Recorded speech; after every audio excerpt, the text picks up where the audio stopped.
Pia, sa bungad pa lang ng isang mall dito sa Uptown sa Cagayan de Oro City ay makikita na ang mahabang linya ng mga botante na nais bumoto dito nga sa pitong presinto sa loob ng mall. Ayon sa COMELEC, ito ang unang beses na gagawin ang mall voting dito sa Cagayan de Oro City. Maliban sa District 1 ay meron ding mall voting para sa mga botante ng mga numbered barangays sa 2nd District ng syudad.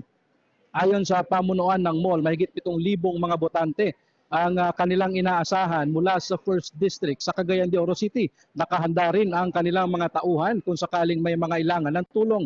Para naman sa mga hirap mahanap ang kanilang mga presinto, meron din namang precinct finder at tumutulong din ang mga tauhan ng Citizens Arms Group na PPCRV upang matunton ang kanilang mga presinto. Ayon sa COMELEC, wala naman daw naging problema sa mga automated counting machines o ACMs dahil malamig din ang temperatura dito sa loob ng mall.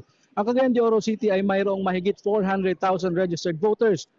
Ito ang pang-12 vote-rich city sa buong Pilipinas. Sa Mindanao naman, ito ang pangatlong lungsod na may biggest number of registered voters. Pia, magpapatuloy ang mall voting dito sa Cagayan de Oro City hanggang mamayang alas 7 ng gabi. Mula rito sa Cagayan de Oro City, ako si James Paulo Yap ng GMA Integrated News. Dapat totoo para sa eleksyon 2025.